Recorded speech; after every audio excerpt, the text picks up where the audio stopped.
ចិញ្ច្រាំងគឺជាអាវុធមុខពីរនៅក្នុងវិស័យកសិកម្មបើសិនជាបងប្អូនចង់ដឹងអំពីថាតើអ្វីគឺជាអាវុធមុខពីរនៅក្នុងវិស័យកសិកម្មសូមទស្សនាវីដេអូនេះទាំងអស់គ្នា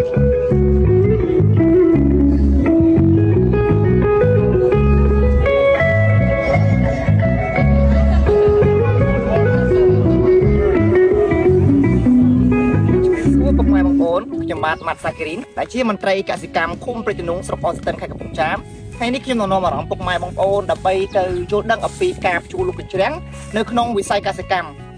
កញ្ច្រាំងគឺជាអាវុធមុខពីរដែលធ្វើឲ្យដំណាំស្រូវរបស់យើងវាអាចមានគុណផលផងតែពេលខ្លះទៀតវាក៏អាចធ្វើឲ្យដំណាំដីនៅក្នុងស្រែរបស់យើងវាបាត់បង់ទិន្នផលផងសម្រាប់បងប្អូនយើងមួយចំនួនក៏គាត់បានយល់ដឹងដែរអំពីការភ្ជួរលុបចិញ្ច្រាំងប៉ុន្តែនៅពីក្រោយការមិនភ្ជួរលុបរបស់គាត់នេះគឺមានហេតុផលផ្សេងគ្នាដោយសារតែគាត់យល់ឃើញថា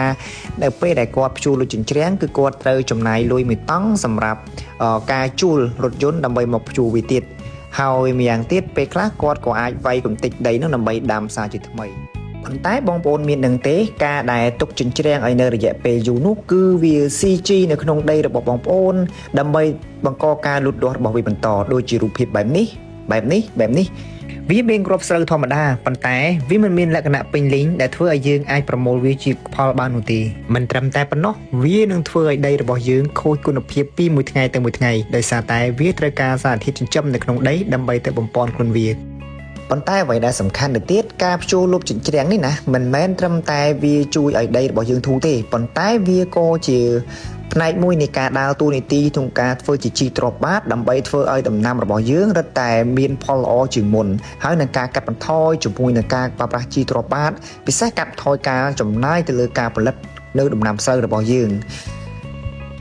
សរុបមកវិញការភ្ជួរលុបចិញ្ច្រាំងគឺមានអត្ថប្រយោជន៍ជាច្រើនដល់វិស័យកសិកម្មរបស់យើងប៉ុន្តែប្រសិនបើយើងមិនបានភ្ជួរលុបវាទេនោះវានឹងក្លាយជាអាវុធមួយដែល CG នៅក្នុងដីរបស់យើងហើយនឹងវាធ្វើឲ្យយើងនឹងបាត់បង់ទិន្នផលពីមួយឆ្នាំទៅមួយឆ្នាំ